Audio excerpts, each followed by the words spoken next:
Hey, welcome back to Park Ranger Files. I'm glad you're here, and if you're new, you picked a good night to show up. Turn the lights down if you want. And before we get into it, if you're new here, hit that subscribe button and ring the bell so you never miss a drop. Leave a comment below and tell me about a moment in the wilderness that you've never been able to explain. Could be nothing, could be everything. Either way, I want to hear it. Now, let's begin. Story 1. Della Foss had been carrying a pack for 11 days when she stopped on the trail above Roan High Knob and noticed the fire. She was 43, a middle school science teacher from Knoxville on a solo section hike, something she'd been planning since before her divorce was finalized. She had one of those lightweight titanium cook pots that she'd agonized over for weeks, a purple sleeping bag liner she'd ordered twice because the first one came in the wrong size, and a blister on her left heel that she'd named Gerald, because naming it made her feel better about it. She was, by her own assessment, a competent hiker. Not fast, not young anymore, but competent. The fire was small, just an orange smudge somewhere below the ridgeline in the trees to her east, flickering through the spruce fir, maybe 300 yards off trail. She stopped and looked at it. The time was somewhere around 8:30, maybe 9. The sky was that deep, bruised purple that happens in the last 10 minutes, before full dark up on the balds. She could smell the smoke faintly. She thought nothing of it. Other hikers used dispersed camping. People built fires. This was normal. She ate her dinner, ramen with some powdered butter she'd been slowly using up, sitting on a rock with her legs dangling off the trail edge while the wind came across the grass in long, slow waves. The fire below her was still there, steady, not growing. She set up her tent in a flat section just off the trail marker, brushed her teeth with filtered water from her Sawyer squeeze, and got into her sleeping bag with a paperback she'd been carrying since Damascus and hadn't really read. She read 4 pages and fell asleep with the book on her chest. She woke up because the fire was closer. She didn't understand that at first. She just woke up and felt wrong, and lay in the dark for a moment, cataloging the feeling. Cold air at the tent seam, normal. Wind against the fly, normal. The smell of smoke stronger than before. She sat up. Through the mesh panel of the tent, she could see the light. It was maybe 60 yards away now. Still small, still steady, but definitely closer than the distant smudge she'd seen from the trail. The forest between her and it was dark enough that she couldn't see anything except the fire itself, and the pale underside of the nearest trees lit orange. She unzipped her sleeping bag, got her headlamp on, then sat very still and just watched. The fire was not moving. Whatever was moving around it. She could not have explained how she knew this. It was the shadows, the way they shifted at the edge of the light. Not in the stuttering random way that flames cause, but in a rhythm that suggested something, walking a circle, slow and unhurried. She counted. She was not sure why she counted. The shadows shifted on a roughly 15-second interval. Whatever was making them was big enough to interrupt the light at that distance. She kept her headlamp off. She sat with her knees pulled up to her chest and did not move. The rational part of her brain was sorting through explanations.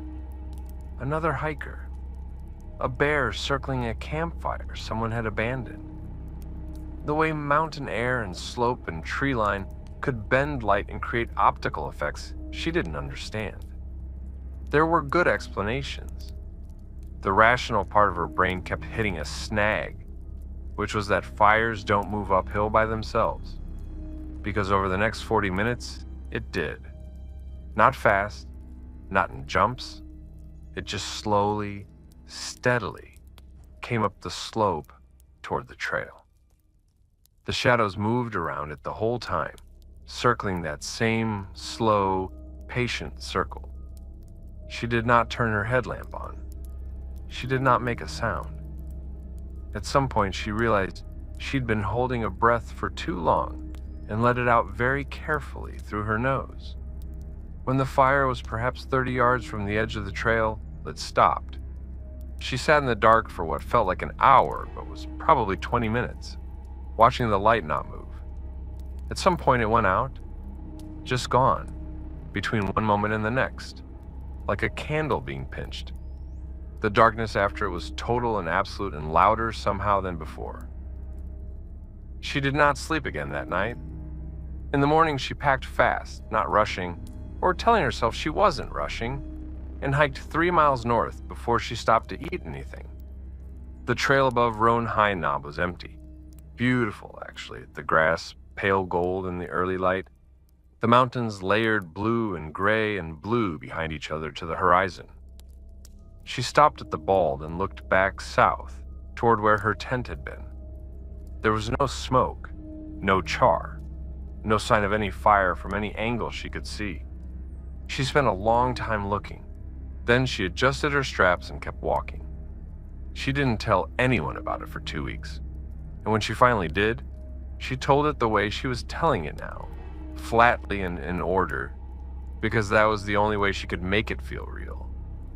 Her sister asked if she was sure she hadn't been dreaming. Della said she'd been sure of very little in her life, but she was sure of that. Gerald the blister healed up around Irwin, Tennessee. She finished her section and drove home and graded papers and bought a new titanium pot on sale and signed up for another section next spring. She is going back. She just hasn't decided yet which direction to start from. Story 2. The deer was standing in the creek. Not at the edge of it, not drinking from it. In it, knee-deep in moving water, in the middle of Laurel Fork Creek, just north of the Dennis Cove trailhead, in the Roan Highlands, standing absolutely still and staring directly at Brecken Maurer, with both eyes at the same time. Brecken was 26. He'd been working seasonal for 3 years, mostly fire crew and trail maintenance, was currently on a personal trip, just hiking for the sake of hiking, which he didn't do enough of, considering it was technically his profession. He had a can of Copenhagen in his back left pocket and a water filter clipped to the outside of his pack, and he'd been on trail since 6 that morning. It was now maybe 2 in the afternoon. The creek crossing was shallow enough to step stone across, and he'd been about to do exactly that when he saw the deer. He stopped. The deer did not move. He looked at it. The deer looked at him.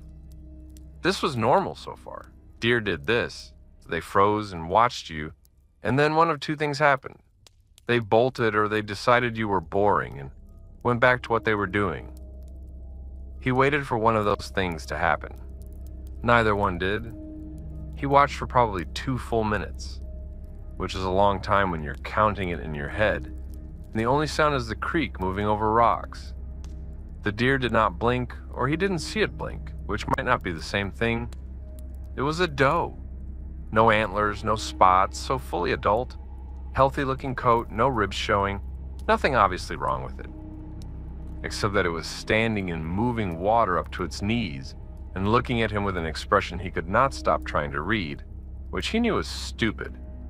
Deer didn't have expressions, but his brain kept insisting there was something in the face he needed to understand. He took 1 step forward to cross. The deer made a sound. He stopped. He had heard a lot of deer sounds. The snort, the bleat, the alarm bark, that sharp single bark that scared the hell out of you if you weren't expecting it. This was none of those. It came from the deer's throat, but it was low and sustained, almost a moan. And it had a quality that he kept reaching for a word to describe and kept not finding one. The closest he got was wrong. The sound was wrong in the way that a recording played at the wrong speed is wrong. Technically, all the component parts are there, but the whole thing lands incorrectly. The deer made the sound again, longer this time. Brecken took a step back. This was not a conscious decision. His legs did it before he decided anything. The deer turned its head 90 degrees to the right and stood like that, looking at nothing for about 4 seconds. Then it turned its head back and looked at him again. Then it opened its mouth. He needed a second to process what he was seeing because mouths on deer are small and soft, and this one was open too wide. The jaw dropped further than the structure of the face should have allowed, and from inside that open mouth came the same low, sustained moan, longer this time, much longer, and under it there was something else, a layered harmonic, like a chord played on an instrument he'd never heard. He left the trail. He didn't plan to, and he didn't think it through. He just turned sideways off the path and walked quickly through the brush paralleling the creek for about 100 yards until he found a different crossing and got to the other side and kept going. He did not look back for a long time.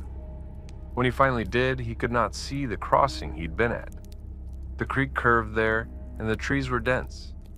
He sat on a rock and ate half a granola bar, and did not think about the deer at all, which took significant effort. When he got back to his truck at the trailhead and drove to the nearest gas station, he bought a Gatorade and sat in the parking lot for 15 minutes before he drove home.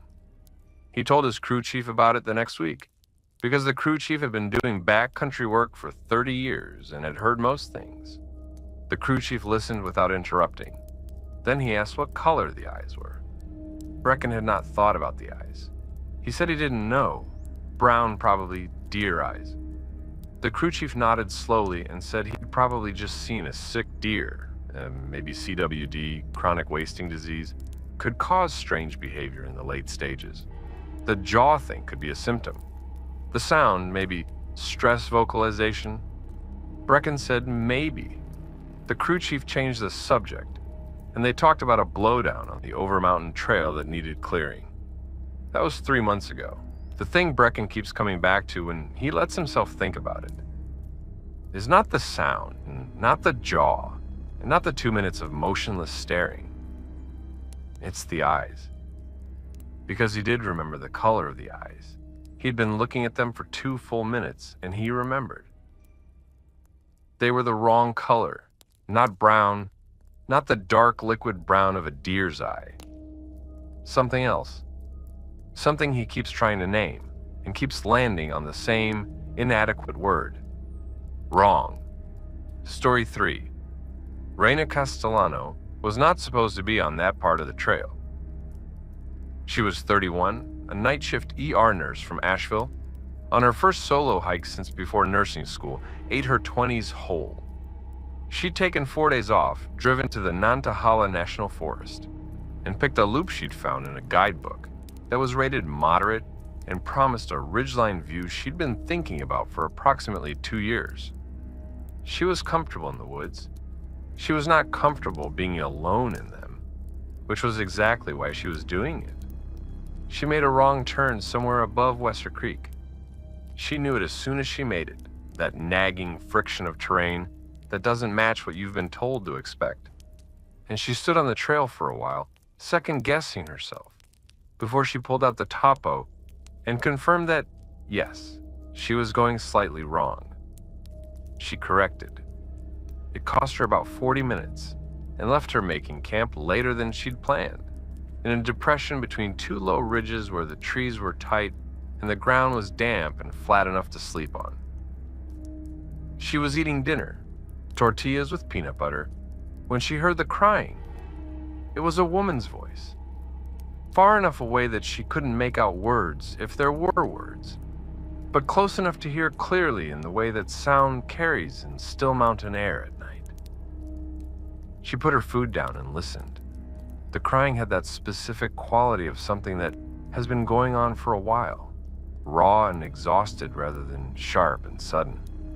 It rose and fell. She stood up.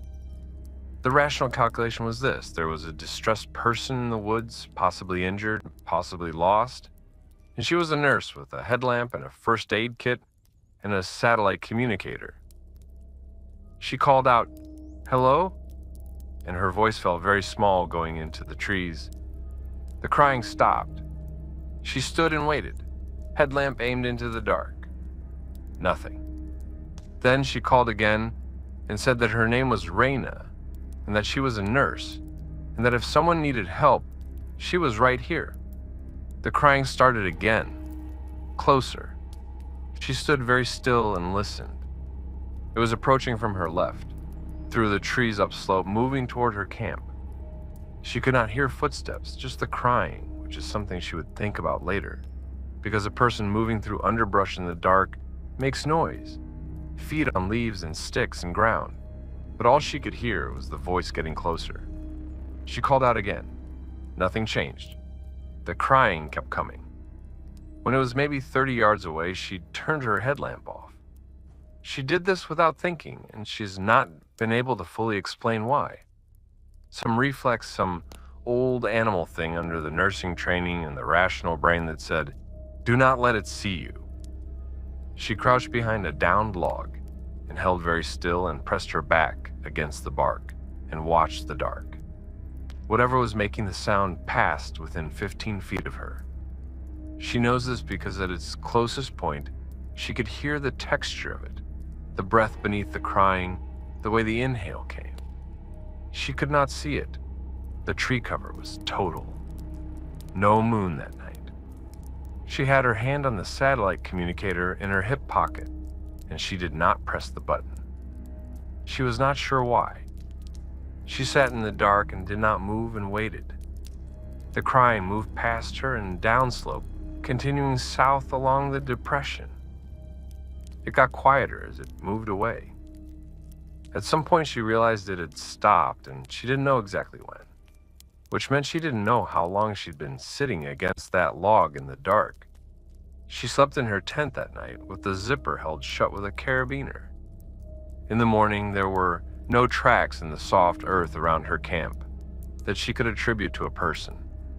There was a long depression in the leaf litter 30 yards from her tent that could have been anything, a deer trail, a drainage line, nothing.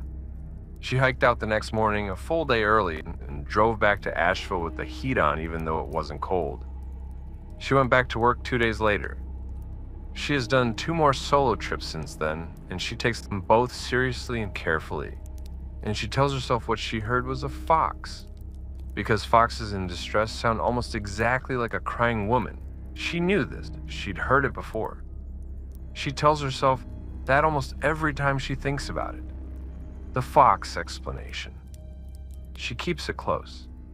She just can't make herself believe the part about the footsteps. Hey, I want to take a second here, because that story deserves a breath. If you've been here a while, you know that the accounts that get to me aren't the dramatic ones. They're the quiet ones. The ones where someone smart and capable is backed against a log in the dark, holding a communicator they can't make themselves press. That's the one. If you're new to the channel, welcome, and please consider joining the membership. Members get early access to full episodes before they drop publicly. Plus, there are exclusive stories in the members-only feed that never make it to the main channel. The link is right there in the description. Okay, Story 4. Story 4. Owen Brecht had been doing photography for maybe 8 years before the incident at Black Rock Summit, and he would be the first to tell you that most of what he shot was mediocre. He was 48, worked in IT support for a university outside Harrisonburg, Virginia, and photography was the thing he did on weekends to feel like himself. Mostly landscapes. He drove to Shenandoah maybe a dozen times a year and hiked to various points along the Appalachian Trail, where it cut through the park, set up his tripod, and tried to catch light doing something it only did for 30 seconds in any given day. He was at Black Rock Summit just after 4 in the morning on a Saturday in mid-October, because the forecast had suggested clear sky and a possible fog layer in the valley below, and he wanted to catch that with the pre-dawn blue. He'd driven up the night before, slept in his car in the Black Rock parking area, set an alarm, and hiked the half-mile to the summit in the dark with his headlamp in his bag. The summit was rocks, big stacked quartzite boulders that formed a rough open area with a 360-degree view, the valley to the east, the mountains south and west, the sky above enormous and full of stars because the air was dry and cold, 41 degrees, and he'd brought a thermos and a fleece liner that he was glad he hadn't left in the car. He set up his tripod and started shooting, long exposures in the dark, watching the eastern sky for the first gray.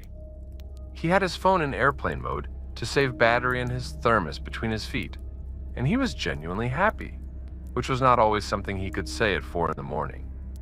He was checking an exposure when he noticed the figure.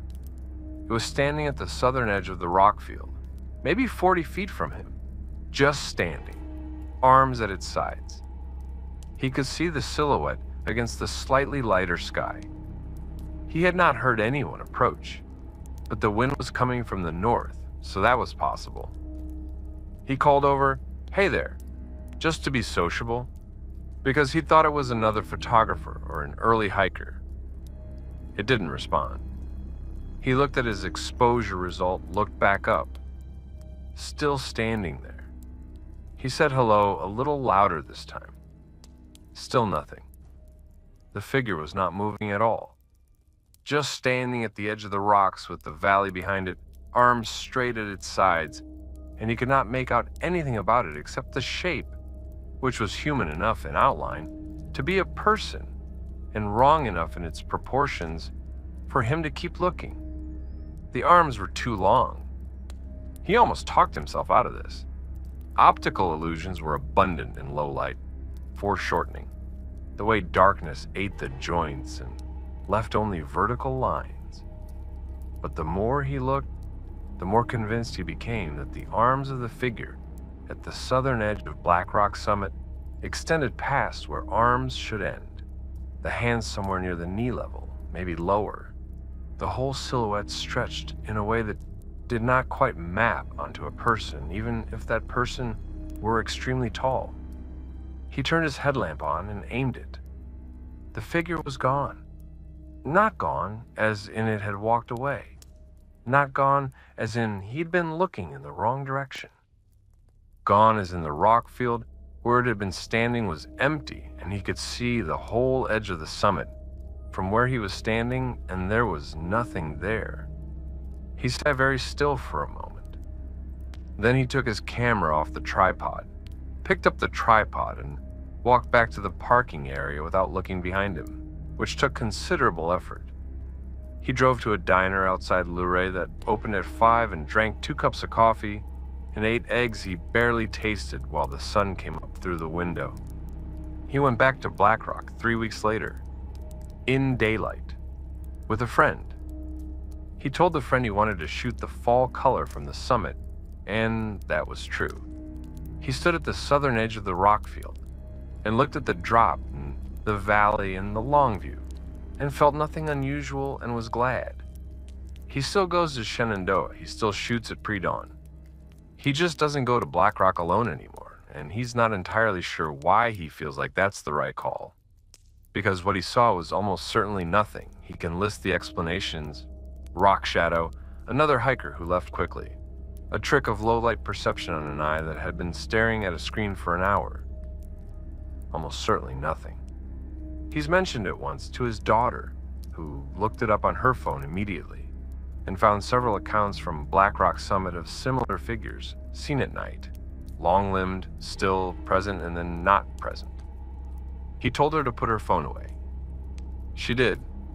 They ate dinner, and he felt the whole conversation try to pull itself somewhere he didn't want to go, and he redirected it with a story about a hawk he'd photographed in the valley, and she let him. He hasn't looked up any of the accounts she found. He's made a deliberate decision about that. Story 5. The voice that called Prentice Good's name was his brother's. He was certain enough of this that he turned around. He was on a ridge above Grayson Highlands State Park in Virginia, mid-November, solo, which he did 2 or 3 times a year, and he was not the sort of person to be startled by his own name. He was 51. He'd retired from the Army a few years back, done 2 tours that he didn't talk about, and taken up solo hiking the way other people took up golf, methodically and with significant financial investment in the equipment. His brother's name was Rafe, short for Raphael, and they hadn't spoken in about 11 months, due to a disagreement about their mother's estate that had gotten ugly in the way that those things do. And the sound of Rafe's voice coming from the tree line, maybe 30 feet behind him, was specific and clear and contained exactly the cadence that Rafe used when he was trying to get the apprentice's attention, the slightly drawn first syllable, the drop on the second, prentice, patient and a little exasperated. Prentice stood on the ridge trail and looked into the trees and said, "Rafe." The tree said Prentice back. Same voice, same cadence. He stood for a moment. The ponies that Grayson Highlands is known for had all moved to the lower meadows by November, so there were none around, and the ridge was empty of other hikers as far as he could see in both directions. The sky was gray and low, that particular November gray that settles like a lid, and the grass of the bald was pale and bent north. He'd been hiking since 8 that morning. It was now maybe 1 in the afternoon. He said Rafe again, into the tree line. The tree line said his name again. He had been in enough situations to know the feeling in his body that meant something was wrong, and that feeling was present now, located specifically in the base of his throat and both shoulders. He did not go into the trees. He stood and waited. The voice said his name 3 more times, spaced evenly apart like a signal, like something testing whether the interval was working. He stood and said nothing and listened and did not move. After the 3rd call, it stopped. Absolute silence in the tree line, and then the normal sounds came back. Wind and the creak of branches, and somewhere, a woodpecker doing its rapid work on a dead pine. He hiked out. He didn't stop, didn't camp.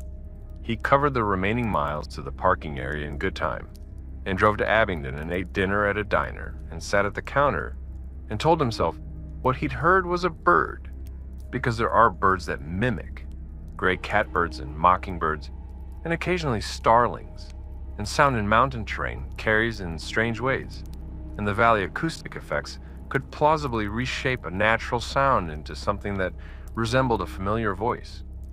He called his brother from the diner parking lot. First time in 11 months? Rafe picked up on the 2nd ring and sounded surprised, then cautious, and they talked for 22 minutes, about nothing in particular, the estate thing left carefully to the side. And when Prentice hung up, he sat in the cold car for a while and thought about what exactly had made him do that. He went back to Grayson Highlands in the spring. The ponies were out. He saw 5 foals. He hiked the same ridge. He stopped at the same spot where the trees had called his name and stood for a full minute looking into the timber. The pines were full and green and impenetrably dark past the first 20 feet. Something was moving in there. He stood and watched the moving shadows and waited. The movement resolved eventually into a pair of deer, a doe and a yearling, passing through. He watched them until they were gone, and then he kept hiking. He and Rafe talk most Sundays now. Neither of them mentions what split them up. Prentice has never mentioned the voice on the ridge to his brother. He doesn't plan to. Story 6.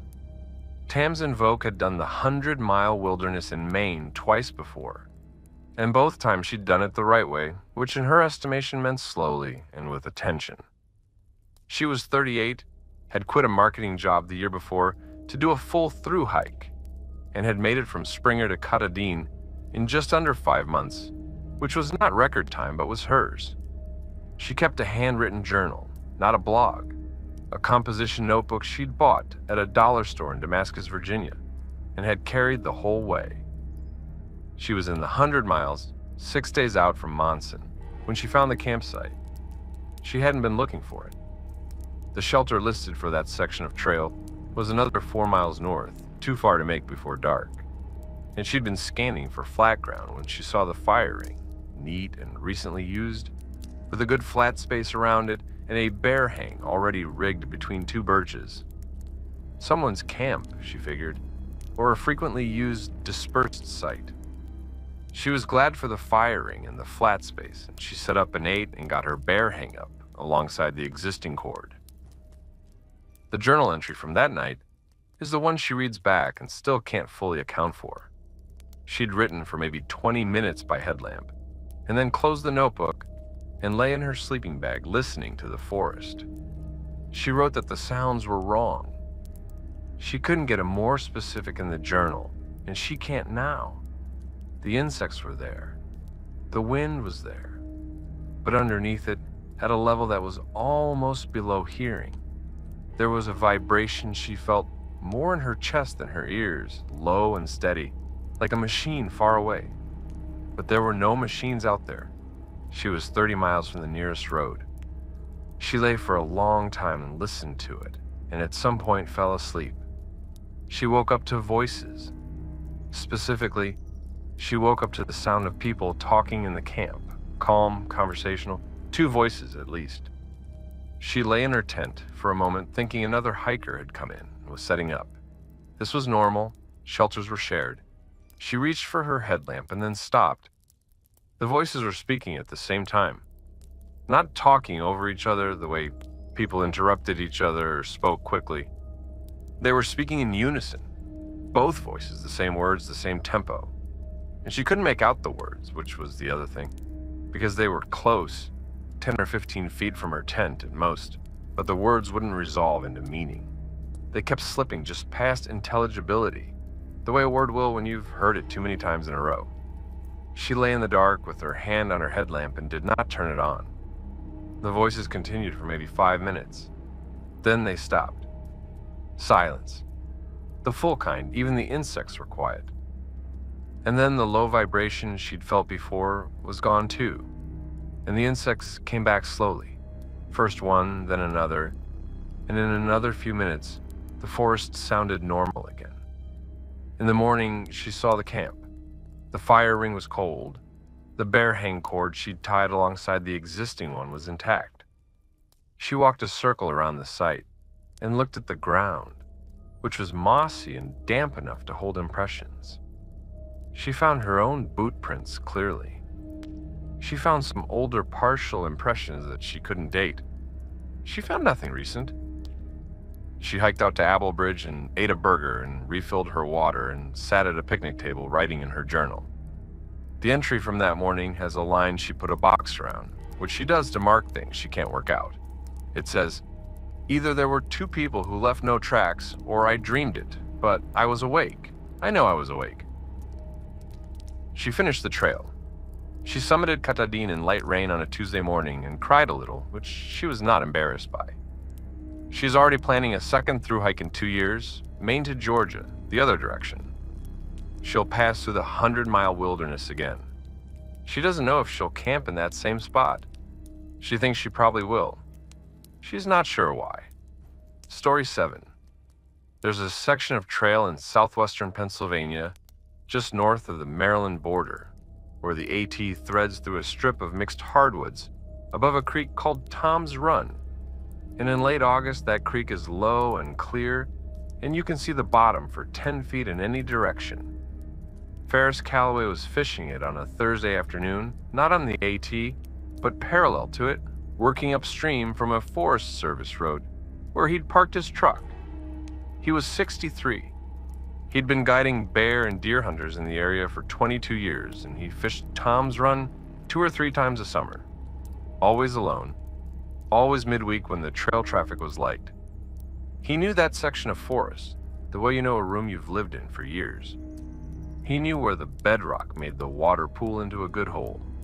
He knew which fallen oak had created a sheltered seam on the north bank, where trout held in the current. He knew the light and the sound of that specific creek in that specific month. He was not the sort of man who got turned around or rattled. He was working the good hole with a streamer pattern when he saw the man standing on the far bank, or the shape of a man. In the shade under the big hemlocks on the far side, there was a form, vertical, upright still. He squinted. The light under hemlocks in late August is complicated. There are shafts and shadows that do unusual things to shapes, and he wasn't sure enough of what he was seeing to say more than a shape. He called over, just a holler the way fishermen do. Nothing. Shape didn't move. He kept his eyes on it and worked his fly back toward him slowly. Sometimes deer stood in shade like that and fooled you from a distance, the upright branches behind them suggesting a human outline. He'd been fooled by that before. This was probably that. He cast again. When he looked back, the shape was gone. He stood in the current for a moment, looking at the hemlock bank, the shadows layered under those long, draping branches. Nothing there. He waited a few steps downstream to get a different angle. Nothing. He went back to fishing. 20 minutes later, upstream on his side of the creek, something moved through the brush on the bank. He heard it before he saw it, and it was large, heavy, the sound of significant weight on dry leaves, and he turned to look. The brush was dense there, mountain laurel and young birch, and whatever was in it was moving parallel to the creek going south, which was the direction he'd come from. He could see the laurel shaking. He could hear the pace of it, and the pace was bipedal. He would say that under any circumstance, he knew what a bear sounded like in brush, and what a deer sounded like, and what a person sounded like. And this was the last one. 2 beats, a brief pause, 2 beats, the rhythm of walking. He watched the brush and waited for whoever it was to come out onto the creek bank, and the brush shook south for another 20 seconds and then stopped. He waited. Nothing came out. He waded to his bank and looked at where the movement had been. 25 feet of mountain laurel, right up to the creek edge. Nowhere for a person to go without coming out into the open on either the creek side or the trail side, and he could see both. He stood on the bank for a while with his rod in his hand and looked at the laurel and listened. Wind in the hemlocks, water, one bird far off. He packed up and walked back to his truck at a reasonable pace, not hurrying or telling himself that, and when he got there he sat on the tailgate and drank a warm Coke he'd left in the cab and looked at the Forest Service road going back into the trees. He's been guiding in those woods for 22 years. He went back to Tom's Run the following August. Same week, same spot, same streamer. Nothing unusual. He tells the story occasionally to hunters who want to hear it, and he tells it the same way each time, matter-of-factly, like a fishing report. He ends it the same way every time, too. He says, "I've been in those woods a long time, and I know what I saw and what I heard, and I've got no explanation for it that satisfies me." And then he changes the subject. If you've made it this far, first of all, good, you've got a strong constitution. Second of all, have you hit that like button yet? Go ahead and do that right now. It takes 2 seconds, and it genuinely helps this channel more than you might think. It tells the algorithm that real people are watching and not just bots, and it helps me keep making these. 7 stories in, 6 more to go. Let's keep going. Story 8. It was the smell that Nadia Osei-Mensah noticed first. Not the sound and not the shape, just the smell.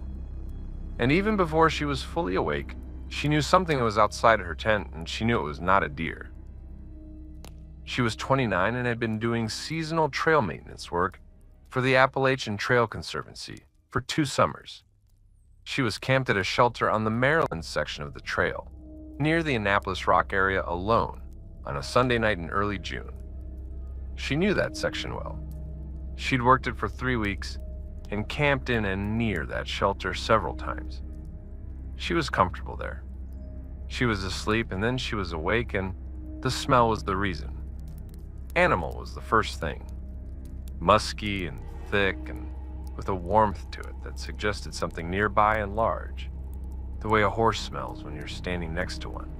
That heat and hide and breath combination. She lay still and listened. No sound she could identify. Wind in the leaves, the normal creak sound from below the ridge, the shelter's tin roof ticking as the night got cooler. She reached for her headlamp and held it without turning it on. The smell was still there, strong enough that she could identify it as coming from outside the tent, from uphill, which was the direction of the shelter's back wall. Something was between her tent and the back of the shelter, in the narrow corridor of packed earth and dead leaves.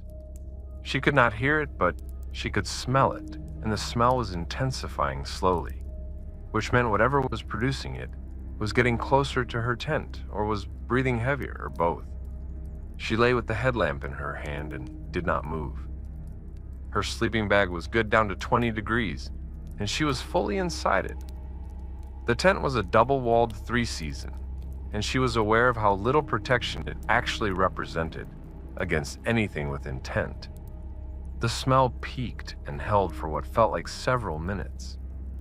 Underneath it, she noticed something she'd missed initially, a sound so low it was nearly below sound. A vibration, really, like a large engine far away. Except there were no roads close enough for that. The vibration had a rhythm to it. It was not mechanical. It was organic. She would think about this later and use that word deliberately, organic, because it breathed the way living things breathe. Then the smell started to fade. It went slowly, taking maybe 10 minutes to recede from the air inside the tent to a faint background trace, and then nothing. The vibration stopped a few minutes after that. She lay in her sleeping bag for another 2 hours before she fell back asleep. In the morning, she went around the shelter and looked at the ground. The earth was packed hard there, no good for impressions. She found some animal scat along the shelter wall. Black bear, she was pretty sure. The seeds and berry residue were right for early June. She told herself that explained the smell. She knows bear smell. She smelled it on other work sites. This was not quite the same, but she holds on to the bear explanation when she needs something to hold on to, because the alternative, the thing she sometimes lets herself consider at 2 a.m. when she can't sleep, does not have a name she can find in any field guide or any rational conversation she's ever had with anyone. She's doing a 3rd summer of trail maintenance. She put in for a different section. Tory 9. The map said there was nothing at Bear Wallow Gap. Jessamine Pryor knew this because she'd looked at the map before she started, and again at the trailhead, and a 3rd time when she was about a mile from the gap in the Great Smoky Mountains. The map said gap, an elevation change, and a faint blue line indicating seasonal water. It did not say structure. She was 44, a carpenter by trade, home renovation work mostly, out of Waynesville, North Carolina. She'd been hiking since she could walk. She did a 10-day solo in the Smokies every couple of years. Planned and careful, no ego about it. She turned around when she needed to and camped early when the weather looked uncertain. She had good instincts, and she knew how to read terrain. She was not the sort of person who saw things. The structure at Bear Wallow Gap was low to the ground, almost like a foundation rather than a standing building, made of stacked flat stones with gaps between them where the mortar had gone or had never been. It formed a rough rectangle, maybe 12 by 15 feet, open to the sky, covered in moss and the beginning stages of young birch growing in the corners. Old. She'd seen old structures in the backcountry before, summer grazing shelters, the remnants of homesteads that predated the park. This was plausible, even if the map didn't show it. She stopped at the edge of it and looked in. The interior was just ground, leaves and soil, a flat, mossy center. Some stones had fallen inward. An old fire scar, very old, blackened and faded, in the southeast corner. She stepped inside the foundation, stepping over the low wall, to look at the corner fire scar more closely. Something about the way the stones were arranged around it suggested it had been deliberate, not a wildfire, but a contained one. She was crouching over the fire scar when she heard the breathing. She did not move.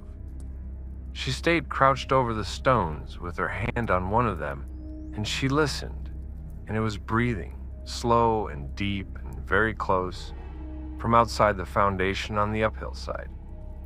She looked at the ground inside the wall, and her shadow crossed it, and the breathing stopped. Silence. Her own heartbeat, surprisingly slow considering.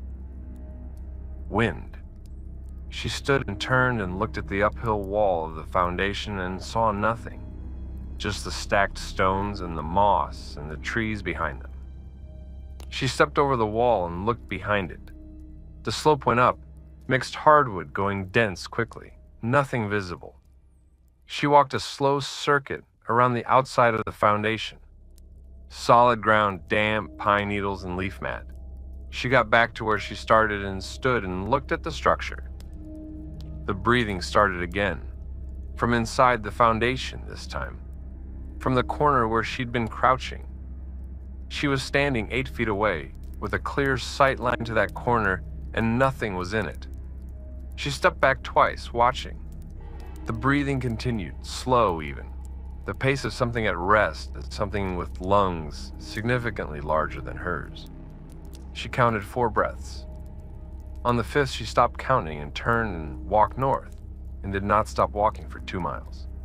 She made camp that night on a high ridge with long sight lines in every direction, and a fire she kept larger than she needed it. She ate her dinner and wrote in her notepad, not a journal, just a small spiral thing she used for measurements at work, and what she wrote was the time, and the GPS coordinates she'd marked when she'd stopped, and 2 words: not alone. She looked up Bear Wallow Gap when she got home. There are references to it. Elevation, trail condition notes, nothing about structures.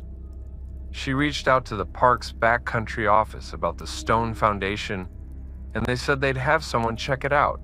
She doesn't know if anyone did. She didn't follow up. There are calls she can make without being sure she wants to hear the answer. Story 10. The night Corey Elam saw it was the night he was supposed to be in Gatlinburg, celebrating his 35th birthday. He was in Gatlinburg. He'd driven up from Chattanooga with his girlfriend and her 2 friends, and the plan had been dinner and drinks and whatever came after that. But he'd needed air, or he'd needed not to be in a loud restaurant, or he'd needed something he couldn't name. And around 9:30, he'd told them he'd be right back, and walked out of the restaurant, and just kept walking until the town got thin and then gone. And the trail started, and he was on the Appalachian Trail, heading north in the dark with his phone flashlight because he had no headlamp. This was, by his own assessment, not a smart decision.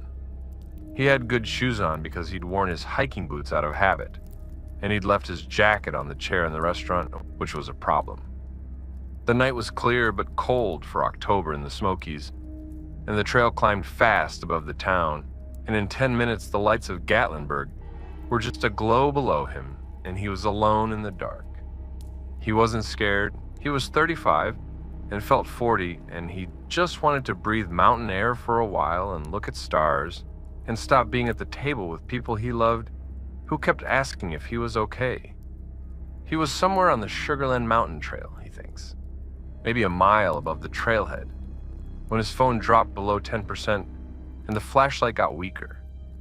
He stopped and looked at the screen and thought about turning back. Decided to go a little further first.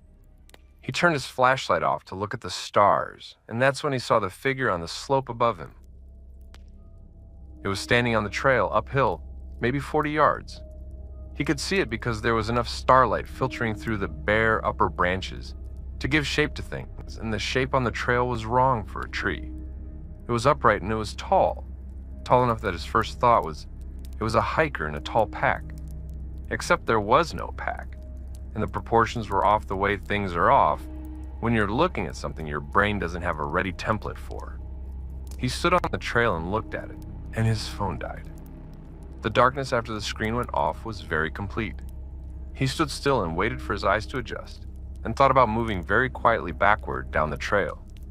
The starlight came back as his eyes found it, and the shape was still there. It had not moved. He could see it against the lighter gap of the trail above, the silhouette of it. It was facing him. He made himself think through what he was looking at. The height was the main problem. He's 6'1", and this was taller by a significant margin.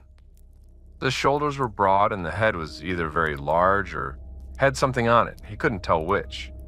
The arms were close to the body. He watched for movement, and the figure stood completely still. He backed up 3 steps on the trail. The figure did not respond. He backed up 3 more. His heel caught a root, and he stumbled and caught himself and looked up, and the figure was still there. He turned and walked fast back the way he'd come. He didn't run, or he told himself he didn't run, but He was moving faster than walking, and his arms were going, and his breath was loud in his own ears. The trail went downhill, and the lights of Gatlinburg came back below him, and he kept moving until he was on pavement. And then he kept going until he was at the restaurant door. His girlfriend was outside looking for him. She looked at his face and asked what happened. He said nothing. I just walked too far. She looked at him for a long time, and he could see she didn't believe him, and he was grateful she let it go. He doesn't hike without a headlamp anymore. He carries a backup one. He does still hike, and he's done several sections of the AT since that night. He's a different hiker now, more methodical, more prepared, which his girlfriend says is an improvement. He agrees with her on that. What he saw on the Sugarland Mountain Trail at 9:30 on a cold October night, he doesn't have a word for, and he's stopped looking for one. The birthday dinner that night was pretty good. He can't remember what he ate. And now we've hit 10, and I want to take a second here. If you're watching this late, which I know most of you are, do me a favor and share this episode with one person who loves this kind of story. Not someone you want to scare, someone who already loves it, who gets it, who will thank you for sending it. That's the best kind of recommendation. 3 more stories. We're not done yet. Story 11. Holt Duvane's daughter had given him the hiking poles for his birthday, and he'd left them in the car twice before he actually started using them. And then on a section of trail in northern New Hampshire, he'd tripped over a root and cracked a knee on quartzite, and been very grateful for the poles during the mile back to the trailhead. He was 67, retired from 30 years as a rural mail carrier in Vermont. His wife had passed 2 years before. He hiked because it was something to do with his body that wasn't sitting in the house. He was on the Franconia Ridge Trail on a Tuesday in mid-September. Not peak foliage yet, but close. The maples showing their first urgency of red and orange. The ridge itself was exposed and windy, and the view in both directions was the kind that made the 3-hour drive from his house worth it. He ate his lunch at the Lafayette Summit marker, half a sandwich and some crackers, sitting on a flat rock with the wind tearing at his hat. He was coming back down the Falling Waters Trail, which he'd done before, maybe 4 times over the years, when he saw the man sitting off-trail in the trees. Just sitting. Cross-legged on the ground, back against a birch, facing away from the trail, looking downslope. Older-looking, gray-haired, in a jacket that was too thin for the September wind.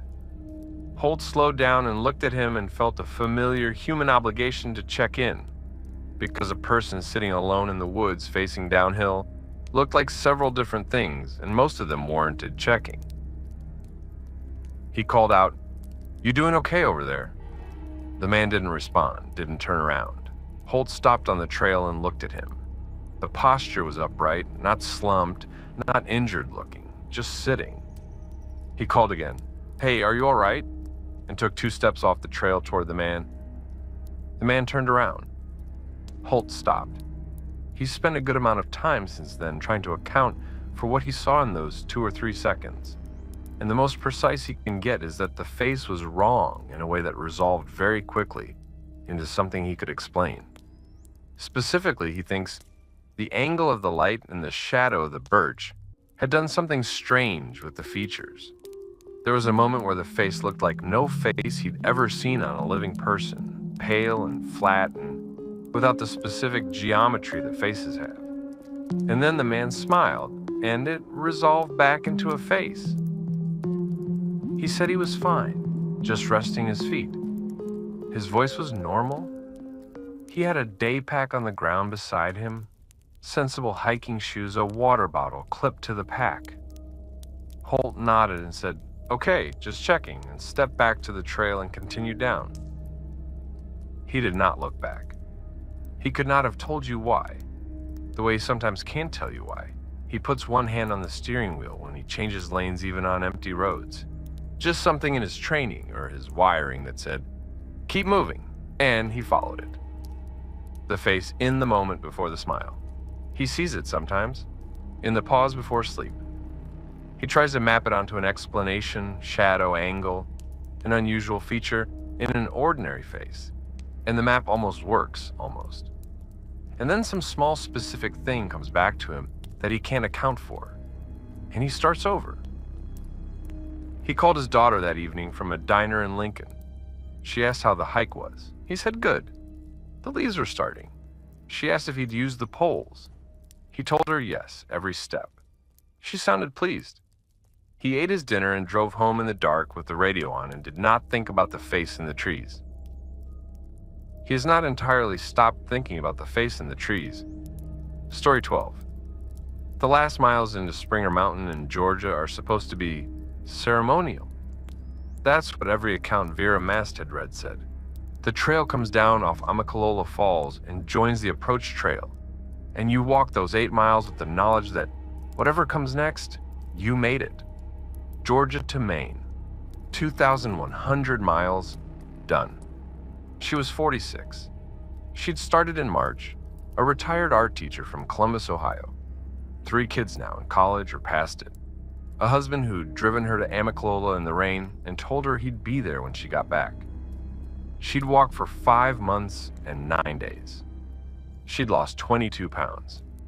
She'd made friends and lost them to faster paces or slower ones, and walked most of the last month alone, which she'd found she preferred. She was within 4 miles of the Springer terminus when the man started following her. She didn't notice him right away. She heard someone on the trail behind her, footsteps at a comfortable distance, and she'd moved aside twice to let people pass without being passed, which was odd but not alarming. A lot of people paced inconsistently. She hiked on. He was still behind her at 3 miles out. She stopped at a water source and filtered a liter and looked back down the trail while she waited. The man was standing on the trail about 60 yards behind her, watching her. He stopped when she stopped. He was wearing regular clothes, not hiking gear, jeans and a dark jacket, no pack, no poles. He was too far away for detail. She could not see his face clearly. She called back, "Hey." He did not respond. She drank her water and shouldered her pack and kept going. She hiked fast, faster than her normal pace, which after 5 months of trail, she could sustain for a while. And she hiked and listened, and the footsteps behind her kept pace, not gaining, not falling back.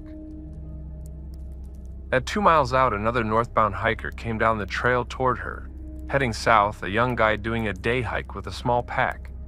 She stopped him and told him there was a man behind her on the trail who'd been following her for 2 miles, and she was a woman alone, and would he walk with her for a bit? He said yes without hesitating. They turned south together and walked back toward where the man had been. The trail was empty.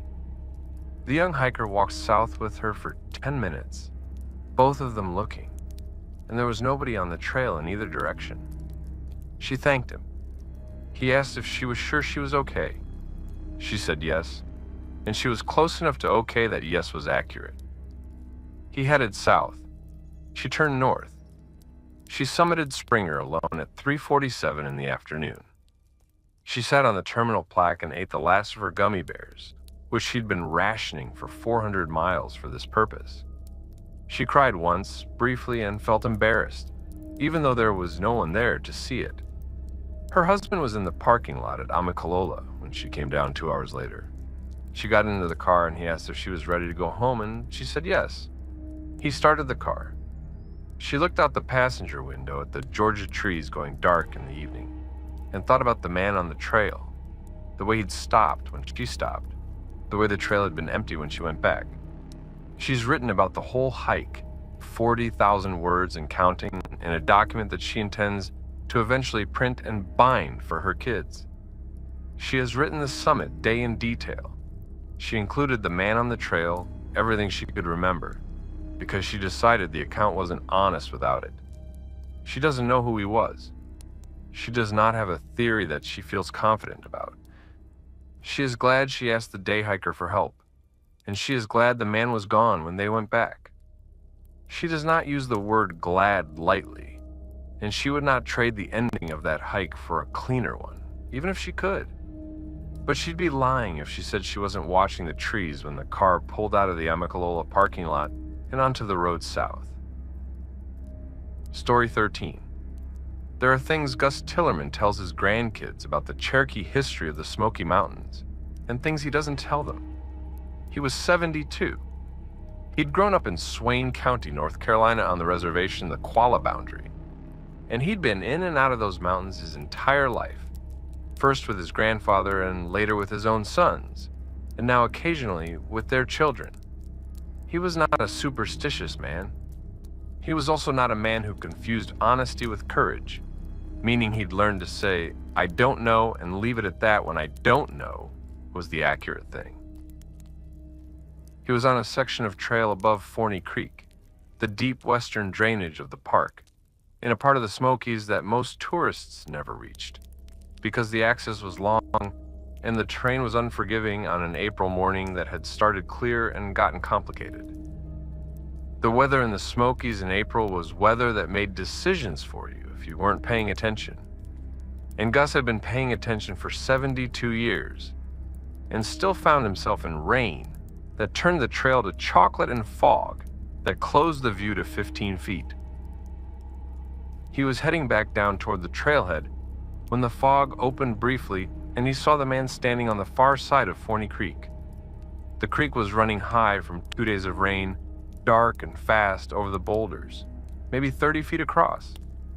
The man on the far side was standing at the edge where the bank dropped into the water. He was facing Gus. He had no rain gear, which in April in the Smokies in rain was wrong. He was barefoot, which was wronger. He was standing in the rain with his face turned toward Gus, and he was not moving. Gus stopped on the trail and looked at him. The man across the creek was dressed in what looked like old clothes. Old in a specific way, not just worn, but of a different cut than people wore now, the collar and the shape of the jacket. Gus could not see the face well. The fog and the rain and the distance made detail difficult. But the posture was facing him, clearly, directly toward him.